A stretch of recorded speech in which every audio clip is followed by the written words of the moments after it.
A single mother paid for groceries with coins at a Walmart checkout. The billionaire standing right behind her looked into her cart and froze. It wasn't the coins. It wasn't the growing line. It wasn't the shame burning across her face. It was what he didn't see in that cart that broke something inside him. Because 27 years ago, a woman just like her had done the exact same thing in the exact same store, and that woman was his mother. 41-year-old Darius Kincaid hadn't cried since the day he buried her. Darius Kincaid was not the kind of billionaire who made headlines. He didn't tweet. He didn't do podcast interviews. He didn't stand on stages at tech conferences telling audiences how to hustle harder. He ran a $4.7 billion logistics empire from a corner office in downtown Boston, and most people who passed him on the street wouldn't have looked twice. That was by design. At 41, Darius was the sole owner and CEO of Kincaid Logistics Group, a freight and supply chain company that moved everything from medical equipment to fresh produce across 37 states. He'd built it from nothing. Not from a trust fund, not from a Stanford dorm room, not from a family connection that opened the first door. From a rusted box truck he'd bought at 23 with $3,200 borrowed from a credit union in Dorchester that almost didn't approve the loan because his credit score was 581 and his collateral was a handshake. That truck became 2 trucks. 2 became 6. 6 became a fleet. The fleet became a company. The company became an empire. And the boy from Dorchester became the man in the penthouse on Exeter Street in Back Bay, with floor-to-ceiling windows overlooking the Charles River and a closet full of suits that cost more than his mother had earned in a year. His watch alone was worth $26,000. A Vacheron Constantin Overseas titanium case blue dial, the kind of timepiece that whispered wealth instead of shouting it. He wore it every day, not because he cared about watches, but because it was the first expensive thing he'd ever bought himself, and every time he glanced at it, he remembered what time used to mean when you were poor. Time meant shifts. Time meant bus schedules. Time meant how long until the lights got cut off. Darius didn't flaunt. He didn't own a yacht. He didn't throw parties. His driver, a retired Marine named Clyde, drove him in a black Maybach with tinted windows, but Darius sat in the back seat the way other men sat in waiting rooms. Quiet, still, somewhere else entirely. Because the truth about Darius Kincaid, the truth that no Forbes profile or Business Journal feature had ever captured, was that he hadn't enjoyed a single day of his wealth. Not one. Not the day the company crossed $1 billion in revenue. Not the day he bought the penthouse. Not the day Bloomberg called him one of the most influential black entrepreneurs in America. Every milestone arrived hollow like a package delivered to the wrong address, because the only person who would have made any of it matter was already gone. Lorraine Kincaid. His mother. She died 12 years ago. Congestive heart failure at 54 in a 1-bedroom apartment on Hancock Street in Dorchester, with $47 in her bank account and a refrigerator that held half a loaf of bread, a jar of mustard, and a gallon of milk she'd bought for a son who no longer lived. There, she died 3 years before Darius made his first $1 million. 3 years before he could have moved her anywhere, bought her anything, given her everything she'd spent a lifetime pretending she didn't need. 3 years too late. That math haunted him the way only permanent math can, the kind you can't renegotiate, can't restructure, can't solve with money or power or time. Lorraine had worked 2 jobs for as long as Darius could remember. Janitorial at a downtown office building from 6 in the morning until 2 in the afternoon. Then prep cook at a soul food restaurant on Blue Hill Avenue from 4 until close. She came home smelling like pine sol and fryer grease, her hands swollen, her back bent, her smile still somehow intact. And every night, no matter how late she walked through that door, she'd check on Darius in his bed, pull the blanket up to his chin, and whisper the same thing. "You eat first, baby. Mama already ate." She never ate first. Not once. Not in 18 years of raising him alone after his father left when Darius was 3. She'd serve him dinner, sit across the table, and drink water or coffee while he ate, pretending she'd already had something at the restaurant. He believed her until he was 12. Then he started noticing. The way she'd push food around a plate without lifting the fork. The way she'd wrap her portion in foil and put it in the fridge for him tomorrow. She gave everything she had and called it enough. She went without and called it fine. And she died before her son could give any of it back. That was the wound Darius carried. Not on his face, not in his voice, not in the way he ran his company with precision and discipline, but deep marrow, deep in the place where grief lives after it stops being sharp and becomes something worse, permanent. Every year, on March 14th, the anniversary of Lorraine's passing, Darius disappeared. His assistant Denise knew not to schedule meetings. Clyde knew not to bring the car. The office knew not to call. Darius. Because on that day, Darius Kincaid stopped being a billionaire. He put on a gray hoodie that had survived since his 20s faded and pilled at the cuffs. He drove his old Honda Civic, a 2009 model, with 143,000 miles that he kept registered and insured and parked in a private garage for exactly this purpose. And he went home. Not to the penthouse. Home. Dorchester. He drove down Blue Hill Avenue with the windows cracked, letting in the March air that still carried winter's bite, past the barber shop where he got his first haircut, past the corner store where Lorraine sent him for milk on school mornings, past the bus stop where she stood every single day at 5:15 a.m. in shoes that were splitting at the sole because she'd spent the shoe money on his school supplies instead. He parked at Oak Lawn Cemetery and walked to Plot 47 Section C, a modest headstone, gray granite. Lorraine Marie Kincaid, beloved mother. He placed white chrysanthemums against the stone, the same ones every year, because Lorraine used to say they were the best flowers a poor woman could buy. Cheap, but they last.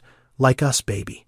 He sat on the cold ground beside her grave and talked, told her about the company, about a new distribution center opening in Memphis, about the charity gala he'd attended where he felt like a fraud, about the emptiness that lived in rooms too expensive for her to have ever walked into. He talked until his voice went thin, and then he sat in silence until the cold made his knees ache. Then he drove to Walmart. Not any Walmart, the Walmart on Blue Hill Avenue, the one with the scratched linoleum floors and the fluorescent lights that buzzed at a frequency only people who'd spent too much time under them could hear. The one where Lorraine shopped every Thursday evening after her second shift. The one where Darius as a boy had walked the aisles beside her, watching her do math in her head at every shelf, calculating, subtracting, choosing between what he needed and what she could afford, which were never the same list. Every year Darius walked through this store. He didn't buy anything. He just walked. Past the cereal aisle where Lorraine always picked the yellow box of Cheerios because it was the cheapest per ounce. Past the produce section where she'd squeeze avocados she'd never buy and say maybe next week. Past the school supplies aisle where she'd let him pick one thing, just one, and he'd hold a box of crayons like it was treasure. He walked, and he remembered, and he left. 12 years of this ritual. 12 years of walking through a Walmart like a ghost visiting the living. But this year, something shifted. He stopped at the cereal aisle, reached up to the shelf, wrapped his fingers around a yellow box of Cheerios, 8.9 ounces, same brand, same size, same shelf position. He looked at it for a long time. Then he put it in a basket. It was the first thing he'd purchased in this store in 12 years.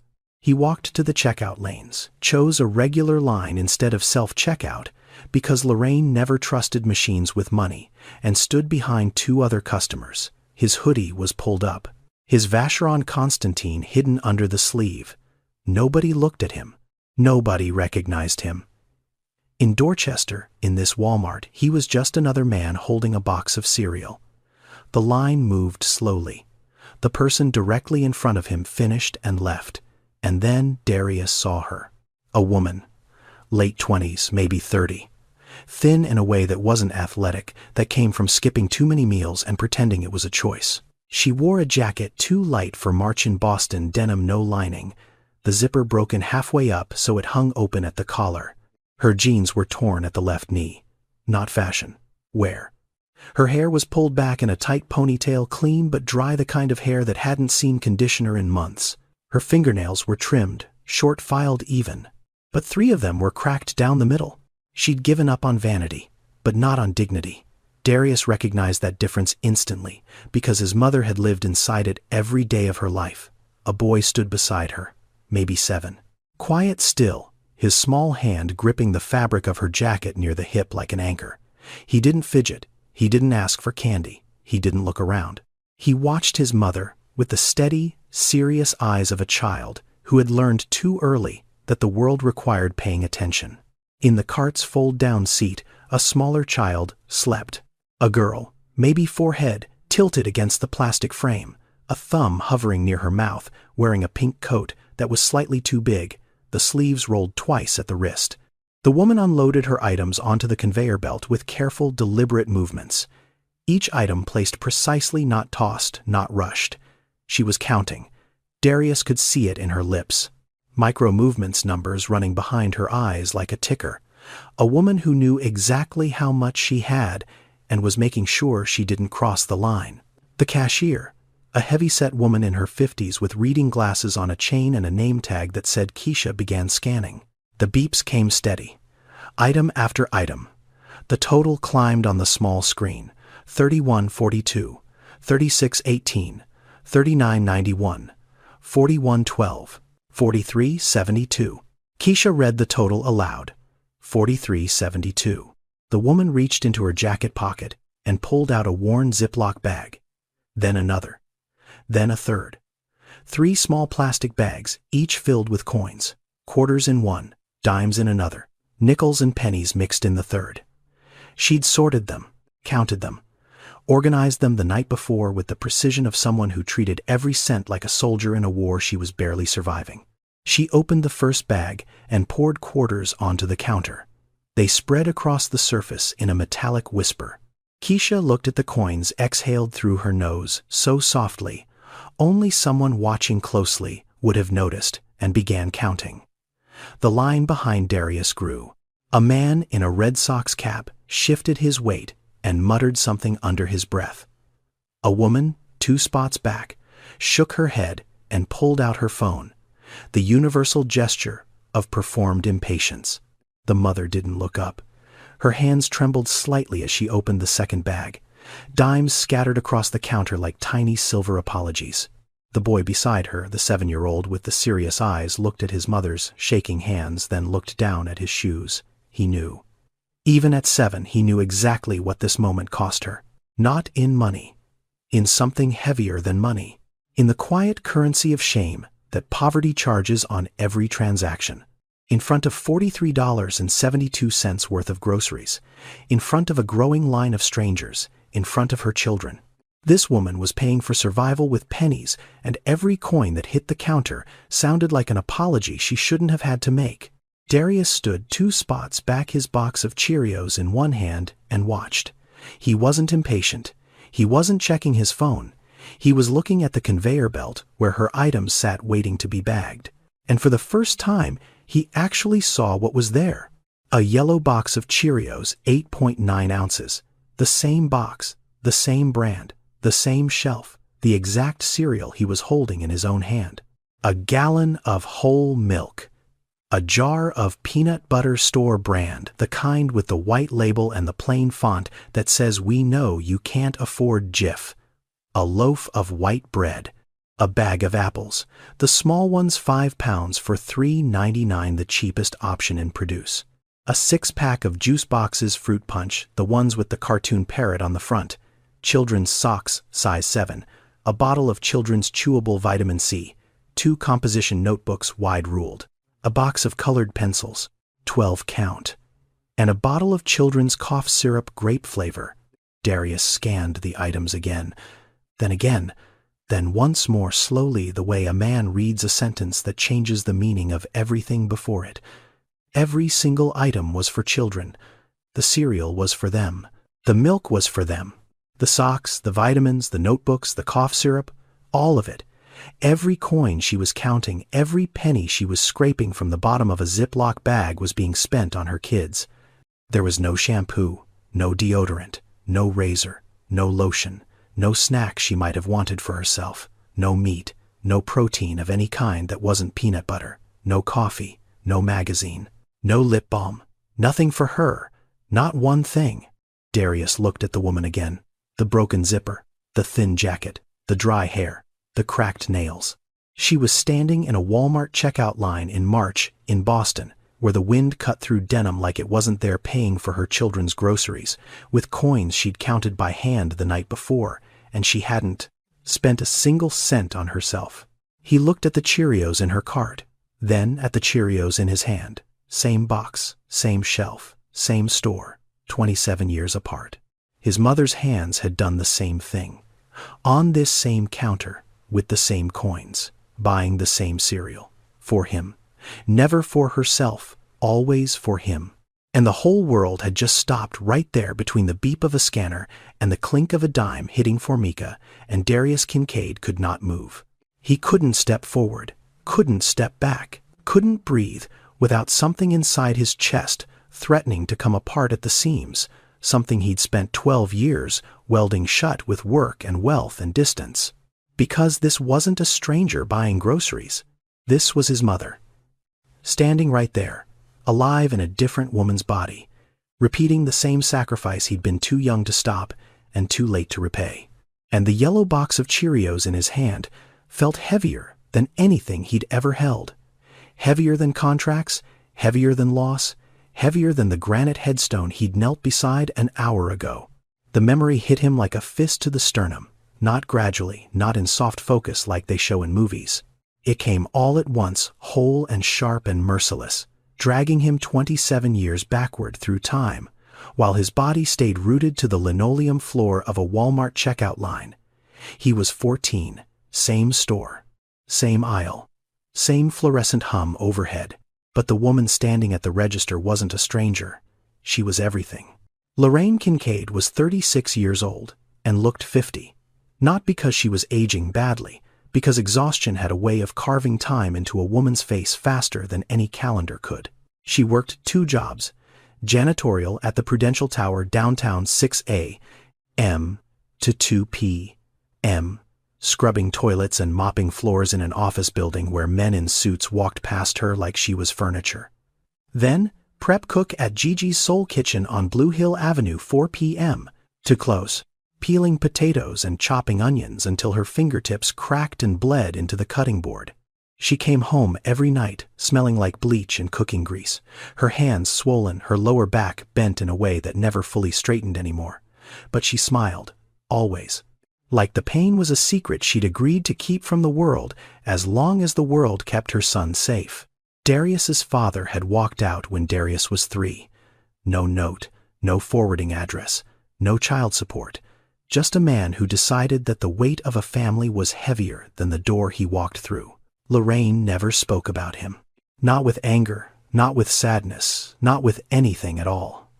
She simply closed that chapter and carried the rest of the book on her own back. That Thursday evening in Walmart, Lorraine placed her items on the conveyor belt with the same careful precision Darius had just watched the woman in front of him use. Every item deliberate, every choice calculated. Cheerios, yellow box, 8.9 ounces. Whole milk, 1 gallon. Peanut butter store brand. White bread, a bag of small apples, the bruised ones on clearance because they were $1 cheaper. Children's socks, size 5. A bottle of children's cold medicine, because 14-year-old Darius had been coughing for 3 days and she'd been cutting her own doses of NyQuil in half to stretch it for him.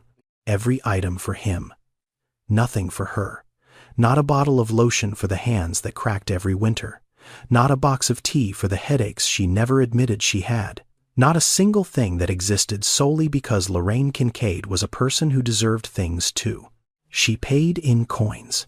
Quarters first counted out in stacks of 4, then dimes, then nickels and pennies poured from a sandwich bag she'd folded neatly in her apron pocket. The cashier, a teenage girl who couldn't have been older than 16, counted slowly. The line behind them grew. Someone sighed. Someone shifted their weight with the theatrical impatience of a person who had never once worried about whether their debit card would clear. Lorraine didn't flinch. She stood straight, chin-level eyes forward, hands folded at her waist while the coins were counted. Dignity poured off her like armor. And Darius, 14 and old enough to understand, but too young to fix anything, stood beside her and felt something in his chest that he couldn't name then and still couldn't name now. Something between rage and reverence. Between wanting to burn the world down and wanting to build his mother a castle inside it. He watched her count coins and made a promise to himself that he would never let her do this again. That one day, he would hand her a credit card with no limit and tell her to buy everything she'd ever skipped, every lotion, every tea, every meal she'd pretended she'd already eaten. That one day, the woman who gave everything would finally receive something back. He was 27 years too late. Ma, he'd said that evening, walking to the car with plastic bags cutting into his fingers because he insisted on carrying all of them. "You didn't get anything for yourself," Lorraine smiled. She didn't look at him. She looked straight ahead, keys already in her hand, the smile of a woman who'd practiced this answer so many times it came out smooth as scripture. "Mama already ate, baby. Don't worry about Mama." She hadn't eaten. He knew that now. He'd known it since he was 16 when he started paying attention to the math. When SNAP ran out on the 23rd of the month, Lorraine switched to cash. And when the cash ran out 3 days later, she switched to nothing. Coffee in the morning, free bread rolls from Gigi's, water from the tap. For 5, sometimes 7 days, she survived on air and willpower and the absolute refusal to let her son see hunger on her face. She never asked for help. Not from the government, not from neighbors, not from the church on the corner that ran a food pantry every Saturday. "We don't take handouts, Darius," she'd say, pressing his school shirt with an iron that had a frayed cord she refused to replace. "We figure it out." Pride was her weapon. Pride was also her cage. And she lived inside both, until her heart gave out at 54 in the apartment on Hancock Street, with $47 in her savings account and a refrigerator that held milk for a son who hadn't lived there in 6 years. 3 years before he made his first million. 3 years before he could have moved her anywhere, given her anything, told her she'd never have to count another coin as long as she lived. Darius stood in the checkout line at Walmart on Blue Hill Avenue, holding a box of Cheerios identical to the one his mother had bought 27 years ago, and watched a stranger count coins with the same trembling hands, the same straight spine, the same invisible armor of dignity wrapped around the same desperate math. And for the first time in 12 years, his eyes burned. Not because he was sad, because he was too late. Again, he knew the numbers. Every year, his company's charitable foundation published an annual report. Every year, Darius read it cover to cover, not because he cared about the PR, but because the data kept him honest, kept him connected at least on paper to a world he'd climbed out of, but never truly left. 13 million children in America lived in food-insecure households. 13 million. That wasn't a typo. That wasn't a third-world statistic. That was here, in the richest country on earth. 13 million children who went to bed not knowing if breakfast was guaranteed. Single mothers were 5 times more likely to live below the poverty line than two-parent households. 5 times. Not 2, not 3, 5. And the average SNAP benefit, the government's answer to hunger, came out to roughly $6.30 per person per day. That was $2.10 per meal. $2.10 to feed a child breakfast, lunch, and dinner, in a country where a medium coffee at Starbucks cost more than that. And here was the part that most people never saw: SNAP benefits ran out. They were calculated monthly, distributed on a fixed schedule, and for millions of families, the math simply didn't stretch. By the 3rd or 4th week, the card was empty. The balance hit 0. And whatever gap remained between government assistance and actual survival had to be filled with something else. Side jobs, borrowed money, skipped meals, coins counted on a kitchen table at midnight by a mother too tired to sleep but too determined to quit. That was what Tamara was doing right now. Darius could see it with a clarity that cut through every quarterly report and philanthropic summary he'd ever read. This wasn't data. This was a woman standing 6 feet in front of him, paying for her children's groceries with sorted coins because the system had done the math and decided her family wasn't worth another 31 days of food. His mother had never applied for food stamps. Never once. "We don't take handouts, Darius." She'd said it like a mantra, like a prayer, like a shield she held up against a world that already thought less of her for being poor and black and alone. She filled the gap with overtime shifts and free restaurant scraps and the kind of creative hunger management that no one teaches in school but every poor mother learns by instinct. And this woman, this stranger in the broken zipper jacket, wasn't using an EBT card either. She was paying in coins. The same pride, the same refusal, the same quiet war fought with pennies instead of weapons. Darius stood behind her and felt the full weight of what it meant to know a statistic and then watch it breathe. The coins came up short. Keisha had counted everything twice. 3 Ziploc bags emptied every quarter, and dime and nickel and penny spread across the counter like a battlefield of copper and silver. The total was $43.72. The coins added up to $40.55, $3.17 short. Tamara stared at the total on the screen, then at the items still sitting on the conveyor belt. Her face didn't crumble, it tightened. The muscles around her jaw pulled inward, the kind of tension that comes from years of practicing composure in front of your children, the kind of mask that only a mother could hold in place while her stomach dropped through the floor. Her eyes moved across the belt. Cheerios, milk, peanut butter, bread, apples, juice, socks, vitamins, notebooks, colored pencils, cough syrup. She reached for the colored pencils, a 12-count box, $2.47. If she put those back, she'd still be short, but closer. Her hand hovered over them the way you hover over something that belongs to your child, knowing that pulling it away is a wound you'll carry longer than they will. A small voice broke the silence. Not loud, barely above a whisper. "It's okay, Mama. I don't need those." Micah, 7 years old.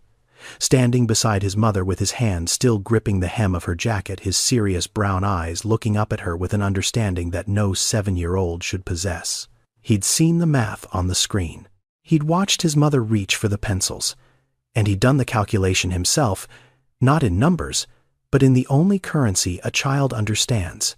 His mother's face, her jaw, her eyes, the way her breathing changed when things got tight. He didn't need the pencils. He needed her to stop looking like that.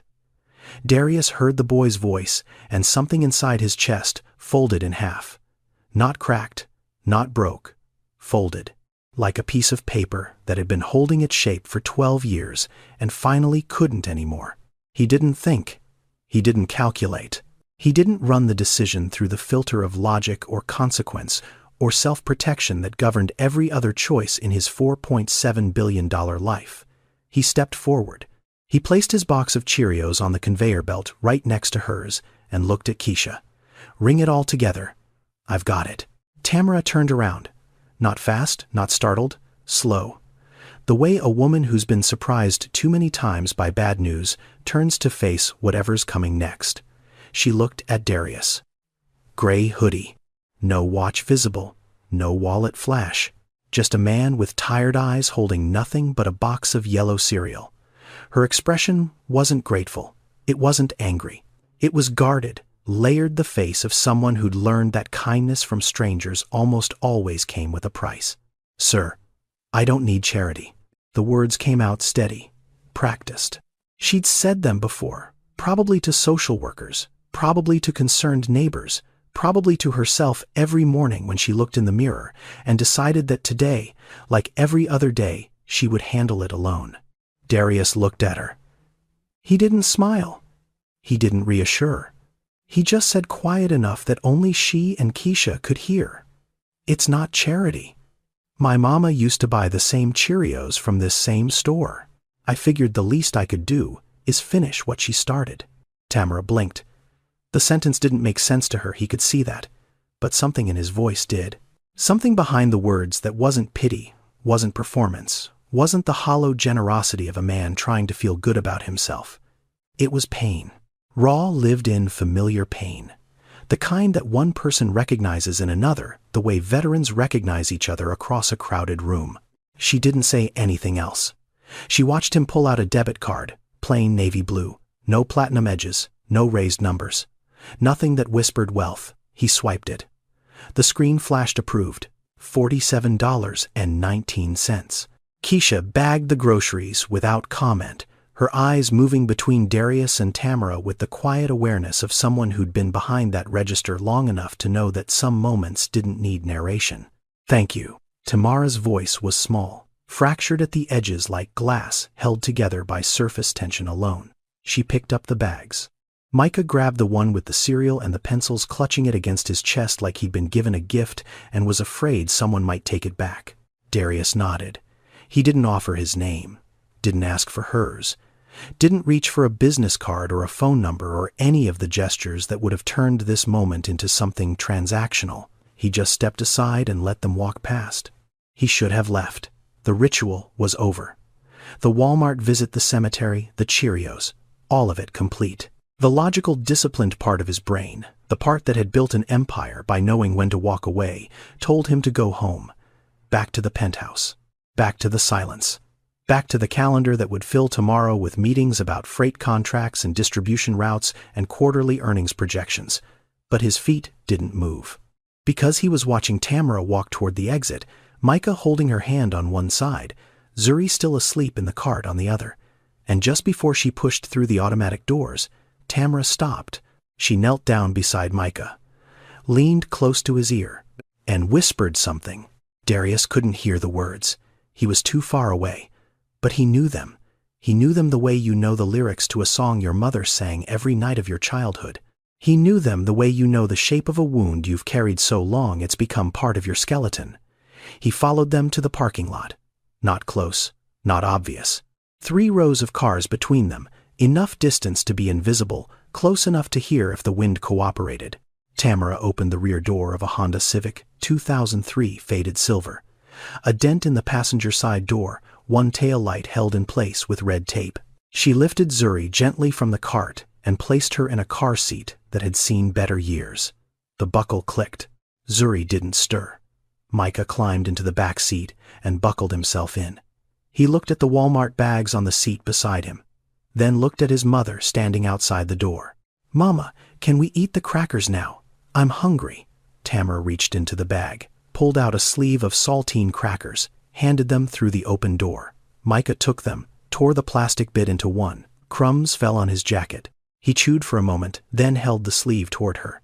"You want some?"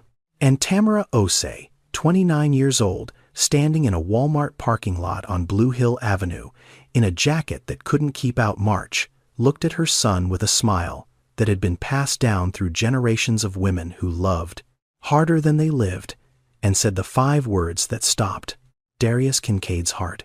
"Mama already ate, baby. You go ahead." Darius was standing 3 parking spaces away, his hand on the hood of his Honda Civic, the wind carrying her voice across the asphalt like it had been aimed directly at the center of his chest. Mama already ate.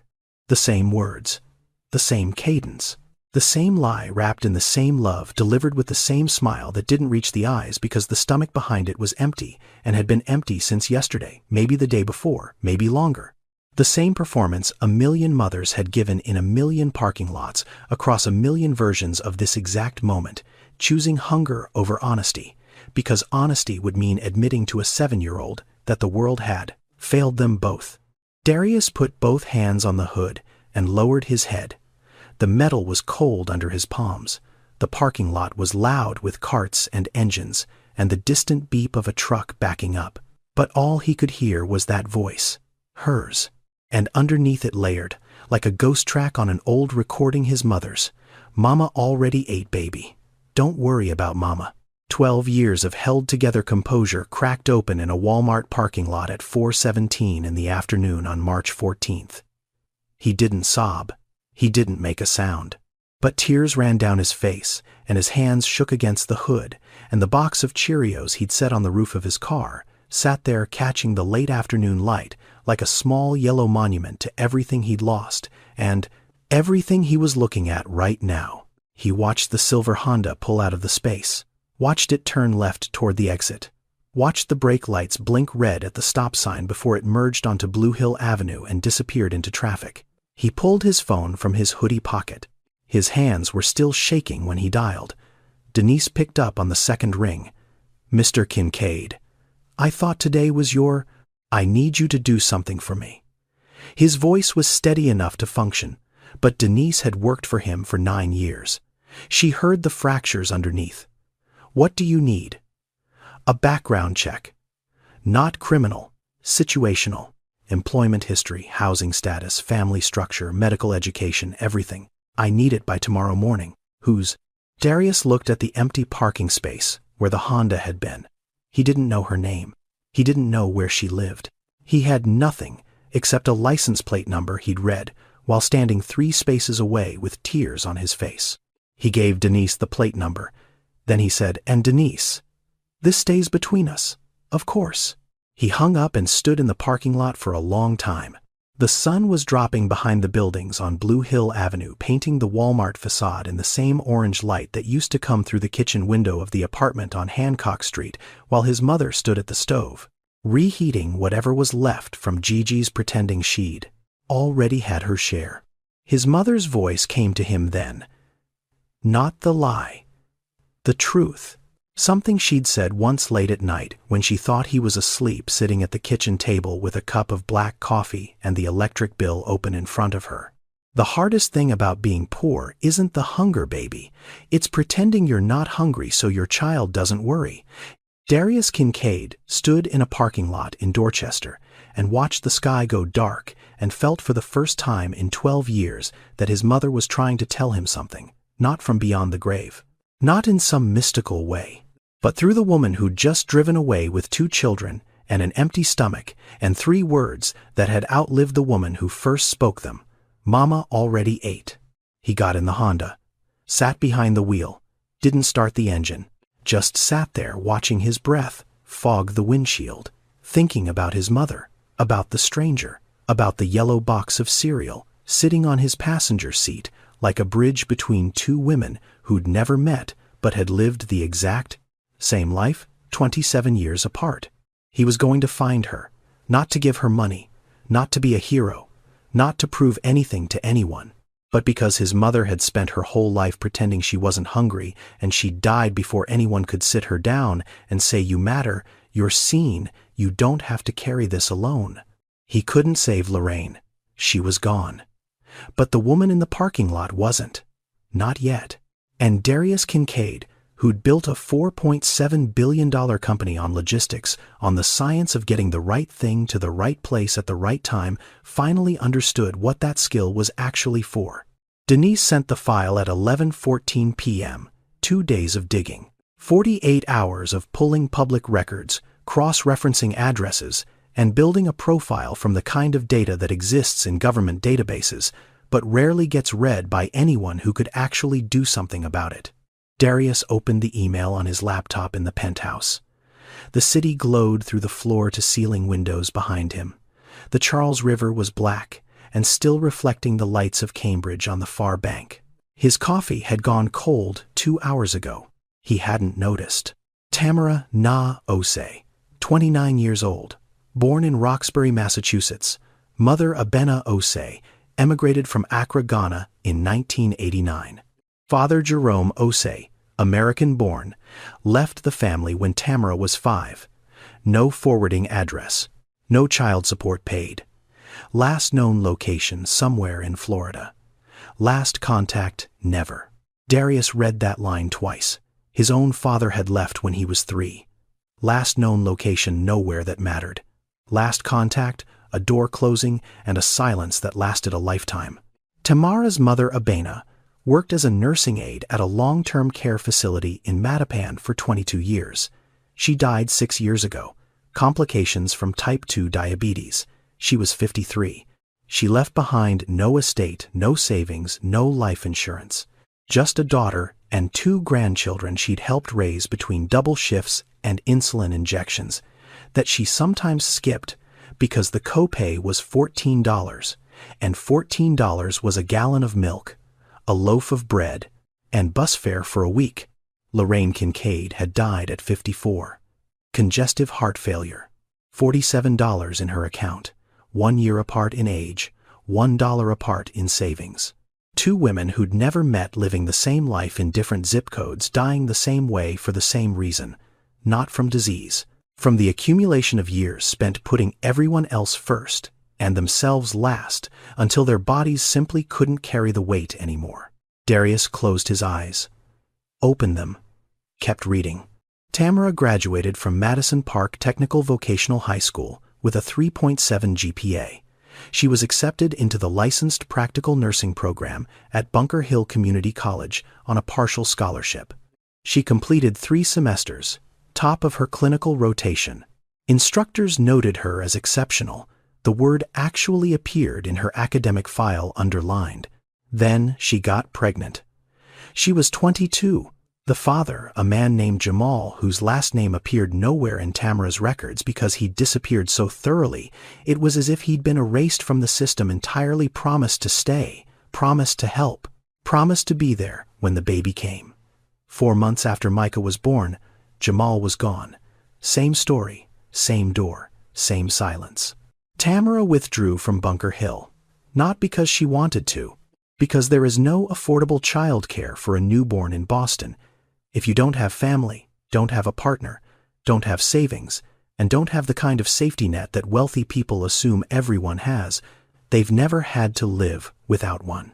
She took 2 jobs, prep cook at a restaurant on Dudley Street 6 a.m. to 2 p.m., cleaning crew at an office building in the financial district 5 p.m. to midnight.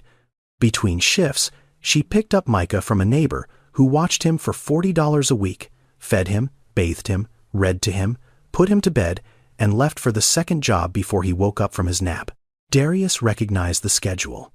It was his mother's schedule, almost hour for hour, prep cook during the day, cleaning crew at night.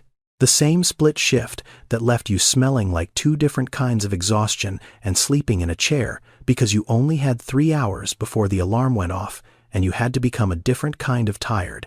Tamara's current apartment was a studio on Geneva Avenue. 380 square feet, $1,150 a month. That was roughly 70% of her take-home pay. She received SNAP benefits for the children, but not for herself. Zuri attended a state-subsidized daycare.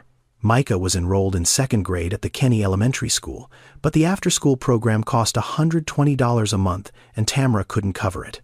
So Micah went home at 3:30 every afternoon and sat alone in the apartment until Tamara returned at 6, sometimes 6:30, sometimes later if the bus ran behind schedule. A 7-year-old boy, alone, for 2.5 hours every day. Because his mother couldn't afford the program that would keep him supervised and safe, and the system that was supposed to catch children like Micah had too many children to catch and not enough hands to hold them. Darius closed the laptop. The screen went dark. The penthouse went quiet. He sat in the leather chair that cost more than Tamara's annual rent and stared at the skyline he'd once been so proud of owning a piece of. But he didn't see the skyline. He saw Hancock Street. He saw the apartment with the peeling linoleum and the radiator that clanked all winter. He saw his mother walking through the door at 11 at night, her hands swollen and cracked, opening the refrigerator, finding the last slice of bread and putting it on a plate for him tomorrow, then closing the door, going to bed empty. Tamara Osei was living his mother's life. The same jobs, the same math, the same lie at the dinner table, and if no one did anything, she would die the same way. Alone at 50-something in a small apartment, with nothing in the bank, and everything she ever had already given away to children who would spend the rest of their lives wishing they'd known sooner. If this story is hitting you, subscribe for more like this. Now, let's continue. The following Thursday, Darius drove the Honda Civic back to the Walmart on Blue Hill Avenue. Same hoodie, same jeans, same deliberate invisibility. He parked in the same lot, walked through the same entrance, and did the one thing a man worth $4.7 billion had never done in his professional life. He gambled. He was betting that Tamara Osei shopped on a schedule, that a woman who counted coins into Ziploc bags and knew the exact price of every item before it hit the conveyor belt was the kind of person who bought groceries on the same day at the same time every week because unpredictability was a luxury she couldn't afford.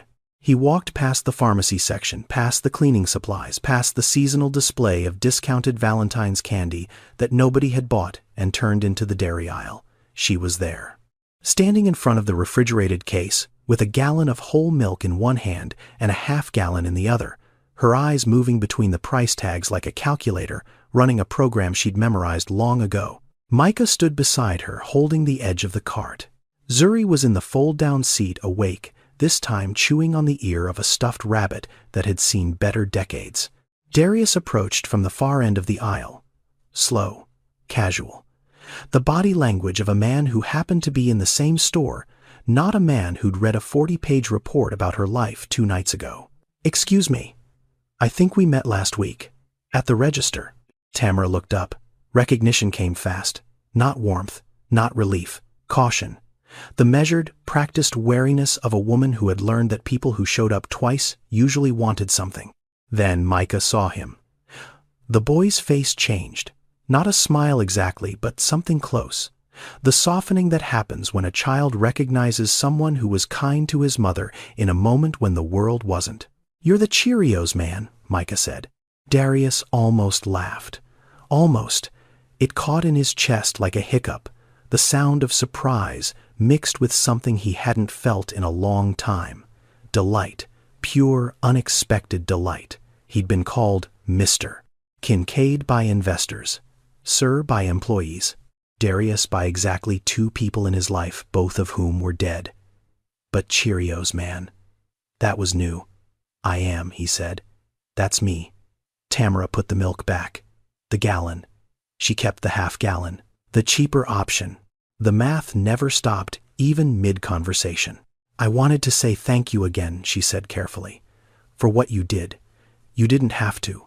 I know I didn't." Silence.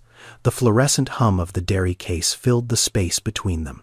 Darius knelt down slow, like a man who'd learned from his mother that the fastest way to earn a woman's trust was to speak to her children first. "Hey, Micah, what grade are you in?" Second Micah said. "At Kenny Elementary.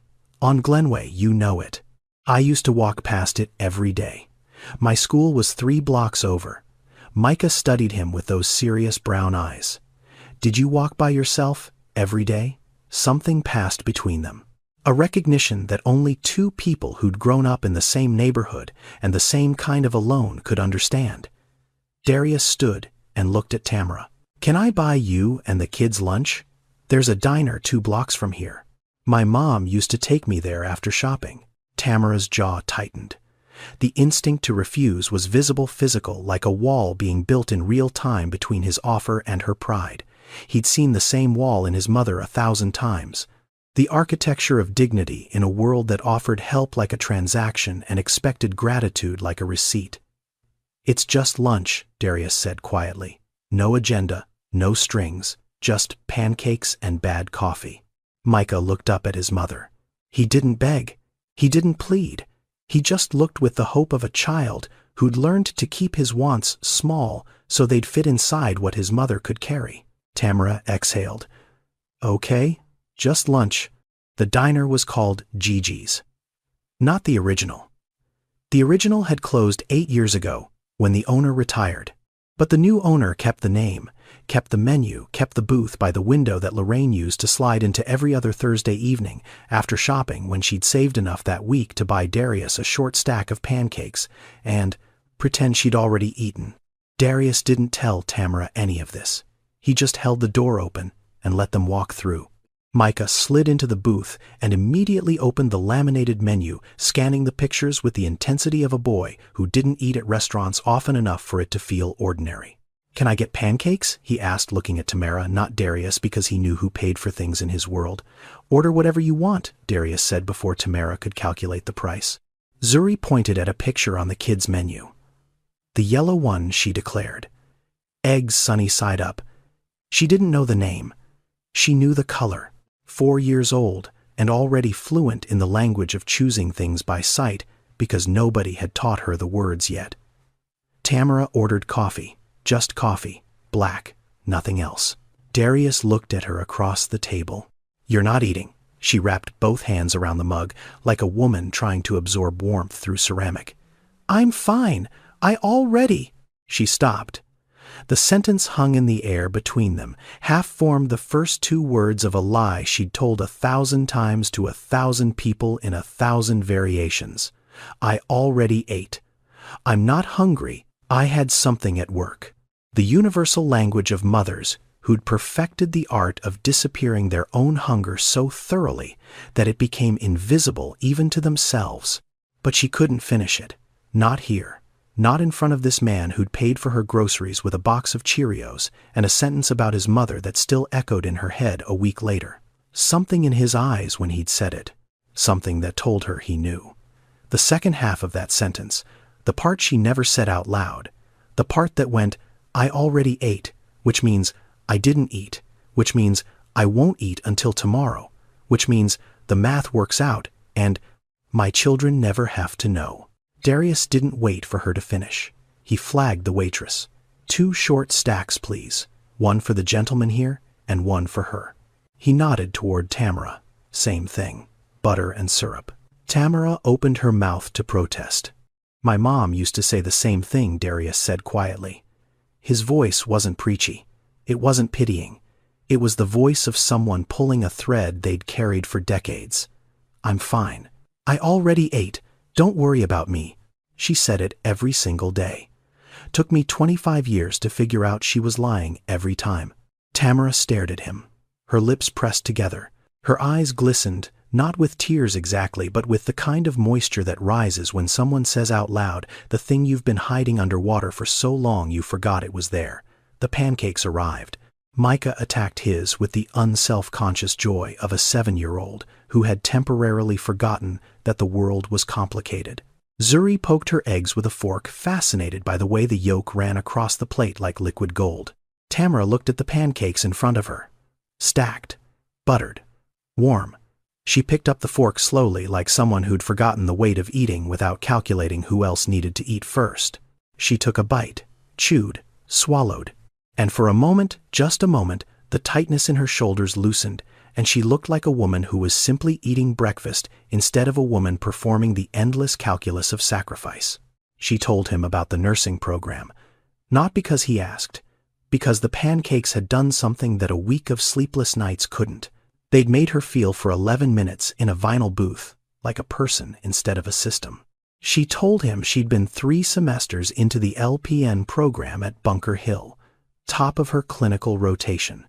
Instructors had used the word exceptional. She told him about the pregnancy, about Jamal, about the withdrawal, about the 2 jobs, about Micah coming home to an empty apartment every afternoon, because after school cost $120 a month, and $120 a month was 4 days of groceries.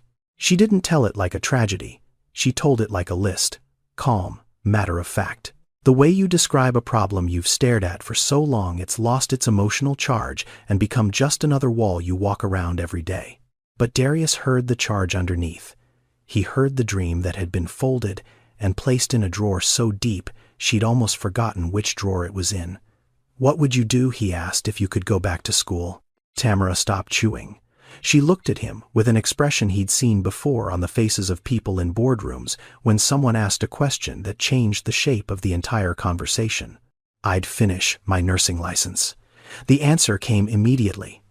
No pause, no calculation, no weighing of probability or practicality. It came the way truth comes when it's been held captive, and someone finally opens the door. I'd finish my LPN.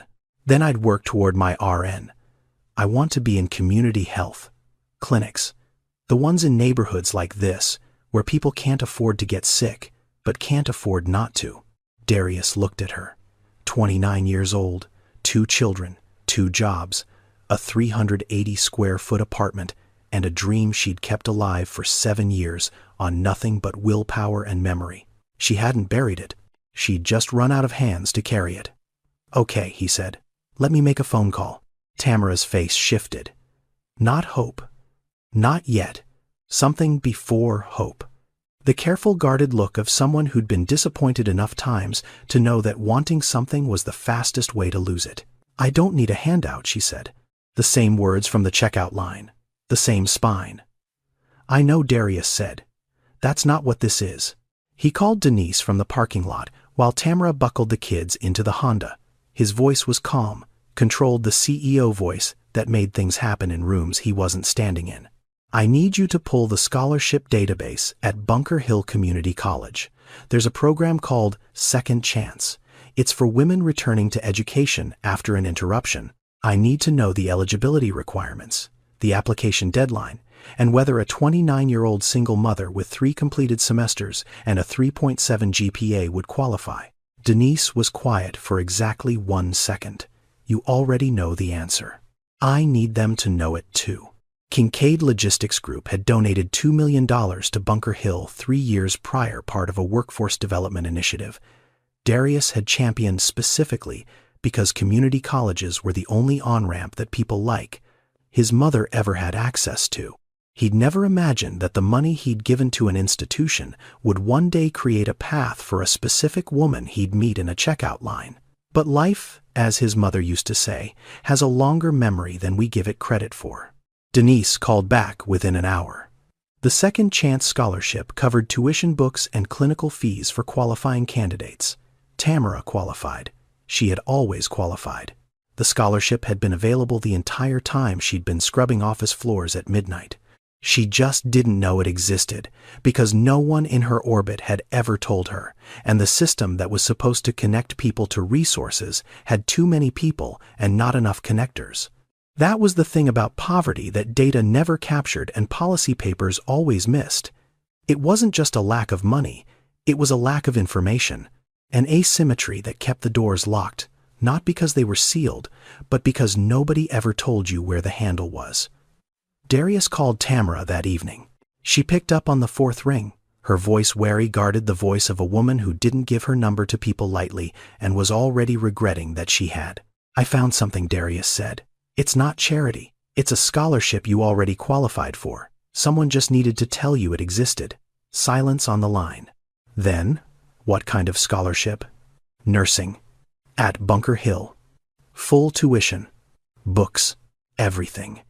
It's called Second Chance. It was designed for exactly your situation. More silence. Longer this time. Darius could hear Zuri babbling in the background. The sound of a television turned low. The hum of a radiator that probably worked half the time. Why are you doing this? Tamara asked. And for the first time, the question wasn't suspicious. It was genuine.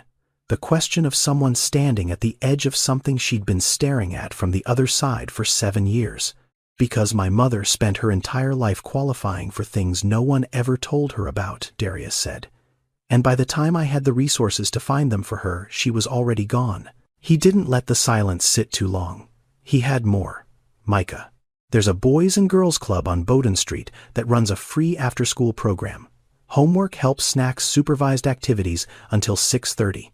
No cost. He can start Monday. He heard Tamara's breathing change, the quickening of someone whose chest had been compressed for so long that the first full breath felt like pain. And your housing. You're paying $11.50 a month for 380 square feet. You qualify for a Section 8 voucher. You always have. The waitlist in Boston is long, but there's an expedited track for single parents enrolled in education programs. Denise, my assistant, she's already started the paperwork. If you want her to. Tamara didn't speak for a long time. When she did, her voice was barely above a whisper, fractured and raw, and holding onto the edge of something that might have been the beginning of belief. You're telling me these things were there this whole time? Yes. And nobody told me. Nobody told my mother either. That's the part that keeps me up at night. What Darius learned in the weeks that followed wasn't just about Tamara. It was about the architecture of poverty itself, the invisible infrastructure that kept millions of people locked in survival mode, while the keys to their own doors hung just out of reach in filing cabinets they didn't know existed. Denise had become his research partner without either of them naming it that. She'd been his assistant for 9 years, managed his calendar, his travel, his professional life with surgical precision. But this was different.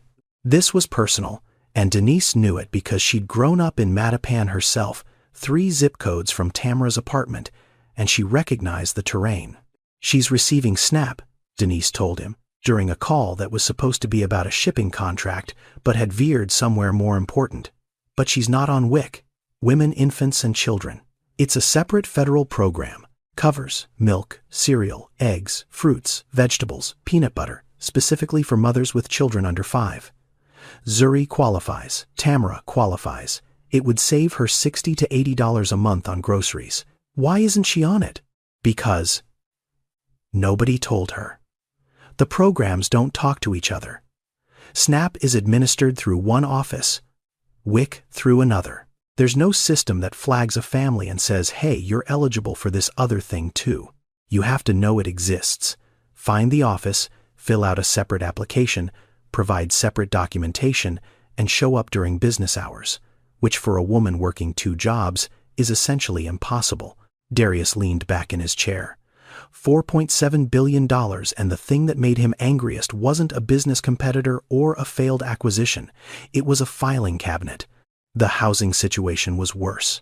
Tamara was paying $1,150 a month for 380 square feet. She qualified for Section 8, the federal Housing Choice Voucher program that subsidized rent for low-income families. But the waiting list in Boston averaged 27 months. 27 months of paying 70% of your income for a studio apartment while a bureaucracy processed paperwork at the speed of indifference. There's an expedited track, Denise said, for single parents enrolled in approved education or workforce programs.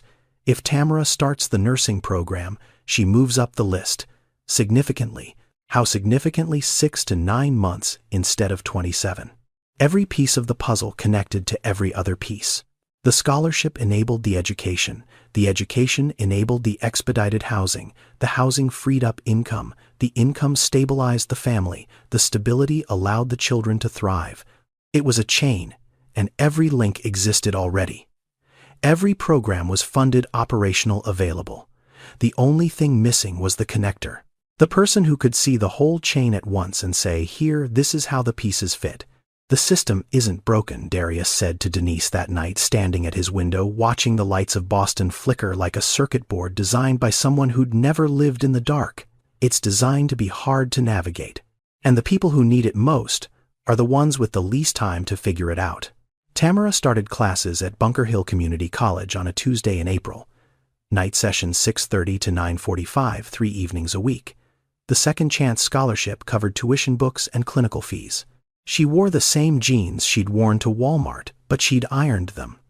She carried a backpack Micah had decorated with stickers from the after-school program at the Boys and Girls Club on Bowdoin Street, where he now went every afternoon until 6:30, instead of sitting alone in the apartment, counting the minutes until his mother came home. Zuri's daycare extended her hours through a supplemental voucher Denise had helped Tamara apply for. It added 90 minutes to the end of the day, which didn't sound like much until you understood that 90 minutes was the difference between making it to class and not. The first week, Tamara sat in the back row of the anatomy lecture hall and didn't speak. She took notes in a spiral notebook she'd bought at the dollar store, writing small and tight to make the pages last. The professor, a woman in her 50s, named Dr. Adaise Nwosu, taught with the kind of clarity that made complex systems feel like stories. The nervous system was a highway. The circulatory system was a river delta. The skeletal system was architecture. Tamara understood architecture. She'd been building and rebuilding her own life structure for 7 years with materials that kept breaking. By the second week, she raised her hand in class for the first time. By the third week, she answered a question the rest of the room couldn't. By the fourth week, Dr. Nwosu pulled her aside after lecture. "You learn like someone who's been waiting for this," the professor said. Tamara looked at her. "I have been. 7 years." Dr. Nwosu nodded the nod of a woman who recognized hunger that had nothing to do with food. "Don't waste it." Darius stayed in the background. He didn't visit the campus. He didn't attend classes. He didn't insert himself into the daily rhythm of a life that wasn't his. He called Tamara every 2 weeks, short calls, 10 minutes, 12 at the most. "How are the kids? How's the program? Do you need anything?" The answer to the last question was always no, and Darius respected that because he knew it meant she was building something she could stand on by herself, and the worst thing he could do was make her dependent on someone else's floor. Sometimes, a package arrived at her apartment from Amazon, a used copy of Tabor's Cyclopedic Medical Dictionary, a set of colored highlighters, a pocket-sized anatomy flashcard set. No note, no return name. Just a shipping label from a warehouse in Kentucky. Tamara knew who it was. She didn't mention it. Neither did he. The building on Geneva Avenue began to change around her. Not physically. The walls were still thin. The radiator still clanked. The hallway still smelled like cooking oil and carpet cleaner. But the ecosystem shifted. Jewel Patterson lived in apartment 312, one floor above Tamara. 68 years old, retired from the Boston public school system after 31 years as a cafeteria worker with knees that ached when it rained, and a television that stayed on all day because the silence bothered her more than the noise. She'd watched Tamara come and go for 2 years. Watched her rush down the hallway with Zuri on one hip and a bag over the other shoulder. Watched her come home at midnight, fumbling with keys, her back bent like a woman twice her age. One Tuesday evening, as Tamara was strapping Zuri into the car seat and trying to calculate whether she had enough gas to get to campus and back, Jewel appeared in the doorway of the building. "Give me the baby," she said. Not a question, an instruction. The kind of sentence that comes from a woman who raised 4 children of her own and had no patience for logistics that could be solved by a willing pair of arms. Tamara froze. "Miss Jewel, I can't ask you to." "You didn't ask. I'm telling. Give me the child. Go to school. She'll be asleep in 20 minutes, and I'll be watching my shows. Bring her up when you get home." Tamara's eyes filled. She didn't argue. She handed Zuri to Jewel, who settled the girl against her shoulder with the practiced ease of someone who'd held 1,000 children and walked back inside, humming a song that sounded like something from a church Tamara had never attended, but somehow recognized. From that night on, Jewel watched Zuri every Tuesday, Wednesday, and Thursday. She never asked for money. Tamara tried once, and Jewel looked at her the way Odette Thibodeau would have looked at someone trying to pay for kindness. "Child, I spent 30 years feeding other people's children for $8.40 an hour. This one I feed for free." Micah, for his part, started carrying Jewel's trash down to the dumpster without being asked. Every Tuesday and Thursday like clockwork. He'd knock on her door at 6:15, take the bag, disappear down the stairs, and come back with his hands empty and his chin up. 7 years old and already fluent in the only language of gratitude that mattered: action. Tamara brought homemade banana bread to class in the 6th week. She'd baked it at midnight the night before, using a recipe she'd found in a library book and bananas Jewel had given her that were going brown. She cut it into 12 pieces and set it on the shared table in the study room, where 4 other students, all women, all mothers, all returning after interruptions that had lasted between 3 and 11 years, gathered after lecture 2. Review notes. "I figured, if we're all going to suffer through the musculoskeletal system together, we might as well eat," Tamara said. They laughed. They ate. They studied. And by the 7th week, the study group had a name chosen by a 34-year-old woman named Renee, who was returning to school after leaving an abusive marriage and starting over with nothing but a court order and a determination to become something her daughter could be proud of. They called themselves the Second Chancers. Tamara was becoming slowly, and without announcement, the center of a small orbit, not because she sought it, because she'd been helped, and the first thing she did with the stability was extend it outward, the way a person who'd been drowning and finally touches solid ground, doesn't climb to higher land, but turns around and reaches back into the water. Month 4 broke her. Not all at once. Not dramatically. The way most things break when you're poor and tired, and trying to hold together a life that has too many moving parts and not enough margin for error. It breaks quietly in the space between 2 a.m. and 5 a.m., when the apartment is dark and the world is asleep, and you're the only person awake, because sleep is a luxury that requires a mind at rest, and your mind hasn't rested in 4 years. Zuri got an ear infection on a Wednesday. Double otitis media, both ears, the kind that turns a 4-year-old into a screaming, inconsolable furnace of fever and pain. The pediatrician prescribed amoxicillin $14 with the discount card and 3 days home from daycare. 3 days. 3 days meant Tamara couldn't work the morning shift at the restaurant. One missed shift was $180 she wouldn't see on Friday's check. $180 was groceries for a week and a half. $180 was the margin between making rent and not, and the anatomy midterm was on Friday. Tamara sat on the floor of her apartment at 2 in the morning, with her back against the radiator, the textbook open across her knees, the pages blurring because her eyes had been open for 21 hours. Zuri was asleep on the sofa, the fever broken by 10 o'clock, but the exhaustion lingering in her small body like a tide that hadn't fully gone out. Micah was asleep in the bed curled around a pillow, his backpack already packed for morning, because he was the kind of child who prepared for tomorrow before today was finished. Tamara stared at the diagram of the skeletal system. 206 bones. She could name 142 from memory. She needed all of them by Friday. Her vision swam. Her hands were shaking not from cold, from the particular kind of tremor that comes from running on coffee and adrenaline and the refusal to admit that you've reached a wall. She picked up her phone, scrolled to a name she'd added 3 weeks ago, hesitated, pressed call. Darius answered on the second ring. 2:15 in the morning, and his voice was clear alert, the voice of a man who was sitting at a desk surrounded by shipping manifests and quarterly projections, because sleep was something he'd sacrificed so long ago he'd stopped, counting it as a loss. "I can't do this." Tamara's voice was flat. Not crying, worse than crying. The absence of crying, the sound of a woman who'd used up every drop of emotional fuel and was running on fumes. "I can't be a student and a mother and a worker all at the same time. Something has to give." Darius was quiet, the kind of quiet that fills a phone line like pressure, like the air, before a storm that hasn't decided whether to break or hold. "My mother worked 2 jobs, he said finally. His voice was low, careful, the voice of someone choosing every word like it cost something. "Raised me alone.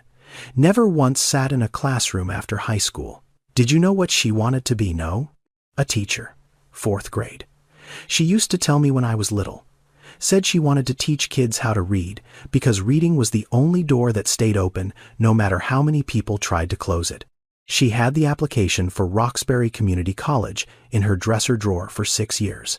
She never filled it out. She never had time. She was too busy making sure I had time." Silence. "She ran out of time, Tamara. 54 years old, heart failure in a 1-bedroom apartment. She never sat in a classroom. She never stood in front of a room full of 9-year-olds and taught them how a sentence works." He paused. "You still have time. Don't waste hers." The words landed in the dark apartment like stones dropped into still water. Don't waste hers. Not don't waste yours. Hers. The accumulated hours of every mother who'd worked 2 jobs and skipped meals and counted coins and said Mama already ate so her child could have one more chance at something she never got. Tamara didn't respond. She set the phone on the floor beside her, pressed both palms flat against the textbook. The skeletal system stared up at her 206 bones, arranged in the shape of a body that was designed to stand upright even when everything around it collapsed. She wiped her eyes with the back of her hand, turned to the section on the axial skeleton, and read. She studied until 5 in the morning. 3 hours of silence broken only by the turning of pages and the click of the radiator and the soft breathing of 2 children who would never know that their mother almost quit at 2:15 a.m. on a Thursday in July, and kept going because a man she barely knew reminded her that time was a debt she owed to women who'd never had enough of it. She took the midterm on Friday, scored a B+. Not perfect, not the top of the class, but passing solid earned in the trenches of a life that gave her no margin and demanded everything. When she told Darius the grade on their next call, he was quiet for a moment. Then he said, "Your mother would have been proud of that." And for the first time in the conversation, Tamara's composure cracked. Not with sadness, with the particular kind of grief that comes from hearing someone name a person you've been carrying in silence for 6 years. She would have, Tamara whispered. She really would have. March 14th came again the way it always did. Quiet, heavy, the kind of day that sits on your chest before your eyes even open. Darius drove the Honda Civic down Blue Hill Avenue with the windows cracked. Same hoodie, same route, same silence in the car that felt less like absence and more like presence, like someone sitting in the passenger seat who'd been gone for 12 years but never really left.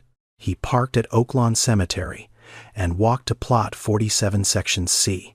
The headstone looked the same. Gray granite, Lorraine Marie Kincaid, beloved mother. The grass around it was trimmed because Darius paid a groundskeeper $100 a month to keep it that way, one of the smallest and most important line items in his entire financial life. He placed the chrysanthemums against the stone, white, the cheap ones that lasted. Like us, baby. He sat on the cold ground, the way he did every year, his back against the granite, his knees pulled up, looking out across the rows of headstones that stretched toward the tree line. For 12 years he'd come here and talked about business, about revenue, about expansion plans and quarterly projections and the new distribution center in Memphis. He'd talk about the company because the company was the only language he had left, the only proof he could offer that the years she'd spent counting coins and skipping meals and lying about having already eaten had produced something measurable, something that looked like it was worth the cost. But this year he didn't talk about the company. I met someone, Ma. The wind moved through the cemetery. A bird called from somewhere behind the maintenance shed. She reminds me of you. Same cart, same coins, same lie about already eating. He paused, swallowed. She's got 2 kids, a boy who's too serious for 7 and a girl who sleeps through everything. The boy holds her jacket the way I used to hold yours, like if he let go you'd disappear. He pulled a blade of grass from the ground and rolled it between his fingers. I couldn't save you. I know that. I was 3 years too late and $1 billion too slow. You died in that apartment with $47 in the bank, and I was still trying to figure out how to get a second truck on the road. His voice cracked. Not dramatically, quietly, the way concrete cracks when pressure builds from underneath. But I think maybe that's why I stopped in that Walmart. Not because I planned to. Not because I'm generous or kind or any of the things people say about me in magazines. I stopped because the universe put your face on a stranger and dared me to walk past it. And I couldn't. I physically could not walk past your face again. He leaned his head back against the stone. I've been running from this for 12 years, Ma. Building things, buying things, filling up the penthouse with furniture that costs more than our apartment and pretending that's the same as filling up the emptiness. But it's not. You know it's not. You always knew the difference between full and furnished. A car passed on the road beyond the cemetery wall. The sound faded. The quiet returned. I think I've been helping her because I'm trying to help you. And I know that doesn't make logical sense. You're gone. She's not you. But she's living your life, Ma. The same 2 jobs. The same empty fridge. The same smile that says everything's fine while her stomach eats itself. He wiped his eyes with the heel of his hand. If I can't go back and fill your cart, maybe I can fill hers. If I can't sit you down at Gigi's and make you eat the pancakes instead of watching me eat them, maybe I can do it for her. Not as a replacement, as a continuation, as proof that the way you loved me didn't die when you did. He sat there until the sun moved behind the trees and the shadow of the headstone stretched long across the grass. Then he stood up, pressed his palm flat against the cold granite, the way you press your hand against a closed door when you know someone's on the other side, and walked back to the car. He'd built a $4.7 billion company. He'd moved freight across 37 states. He'd been on the cover of Forbes and Bloomberg and every business publication that measured human beings in dollars. But the most valuable thing Darius Kincaid had ever done was pay $43.72 for a stranger's groceries in a Walmart on Blue Hill Avenue, because that was the moment he stopped running from his mother and started running toward her. 14 months after that Thursday, at the checkout line, Tamara Osei walked across a stage at Bunker Hill Community College and received her licensed practical nursing certificate. The auditorium was small. Fluorescent lights, plastic folding chairs, a wooden podium with a microphone that squeaked when you adjusted it. The ceiling tiles had water stains in the corners, and the air conditioning hummed loud enough to compete with the applause. It was not Harvard. It was not a grand ballroom with chandeliers and keynote speakers and alumni donations funding the champagne. But for Tamara standing on that stage in a blue gown she'd ironed at 5 that morning, it was the most important room she'd ever walked into. Micah sat in the front row. 8 years old now, wearing a white button-down shirt Tamara had pressed with the same iron she used for her gown, the collar slightly crooked because he'd buttoned it himself and refused help. He sat straight. He didn't fidget. He watched the stage with those serious brown eyes, and when the announcer called his mother's name, Tamara Naa-Ose, he clapped with both hands above his head, like he was trying to make the ceiling hear. Zuri sat on Jewel Patterson's lap in the second row, 5 years old, now clutching a stuffed cat named Biscuit, whose left ear had been loved to a permanent bend. She clapped when everyone else clapped, not because she understood the significance, but because clapping felt like the right thing to do when Mama was smiling and everyone else was making noise. Darius sat in the third row. Hoodie, jeans, the Vacheron Constantine hidden under his sleeve. Nobody around him recognized him. Nobody looked twice. He was just another guest in a room full of families watching their people cross a stage, and that anonymity was the most comfortable thing he'd worn in years. Tamara walked to the podium. The dean handed her the certificate. She took it with both hands, the same way she'd held the Ziploc bags of coins at Walmart 14 months ago. But this time her hands didn't shake. This time the thing she was holding wasn't a measurement of what she couldn't afford. It was proof of what she could become. She looked out at the audience, found Micah first, then Zuri, then Jewel. Then, 3 rows back, the man in the hoodie who'd paid for her Cheerios with a sentence about his mother and changed the trajectory of her entire life without once making her feel like she owed him anything. Their eyes met. Darius nodded. Small. The kind of nod that carries more than words can hold. After the ceremony, the hallway was crowded with families taking photos, graduates hugging children running between legs. Tamara found Darius near the water fountain, standing apart from the crowd the way he always did, like a man who'd built a life in boardrooms but felt most himself in margins. She didn't say thank you. She'd said it before enough times that the word had begun to feel too small for what it was supposed to contain. Instead, she reached into the pocket of her blue gown and pulled out a small white envelope. "This is for you," she said. Darius took it, opened it. Inside were bills and coins. He counted without thinking, the way you count, when the numbers are already familiar. $43.72. Exact. And a folded piece of paper. Notebook paper, the kind from a composition book. He unfolded it. Tamara's handwriting small and neat. For the next mama who says she already ate. Darius looked at the money, looked at the note, looked at Tamara. His throat locked, his eyes burned. The man who ran a $4.7 billion empire and negotiated contracts with Fortune 500 companies and never not once lost his composure in a business meeting stood in a community college hallway holding $43.72 and could not speak. Micah appeared from somewhere in the crowd, weaving between adults with the precision of a child who'd learned to navigate tight spaces. He tugged on the hem of Darius's hoodie. "Mr. Darius, Mama says you're coming to dinner, right? She made jollof rice, and she said you have to eat because she knows you skip meals too." Darius looked down at the boy. 8 years old, serious brown eyes, the white shirt slightly crooked. The same boy who'd told his mother he didn't need colored pencils because he understood the math of being loved by someone who couldn't afford to love herself at the same time. Darius laughed. Not the polished boardroom chuckle he used at galas and investor dinners. A real laugh. The kind that breaks loose from a place inside you that hasn't been open in so long you forgot the door existed. The kind of laugh his mother used to pull out of him on Thursday evenings at Gigi's when she'd steal a bite of his pancakes and pretend she hadn't. "Your mama's right," Darius said, his voice thick. "I do skip meals." Tamara was standing at the end of the hallway, Zuri on her hip, Biscuit the cat dangling from Zuri's fist. She watched Darius and Micah walking toward her, the billionaire in the hoodie and the 8-year-old with the crooked collar, and she smiled.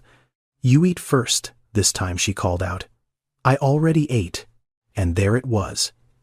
The same 5 words. Mama already ate.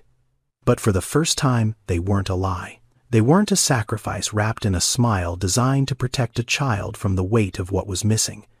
They were a joke.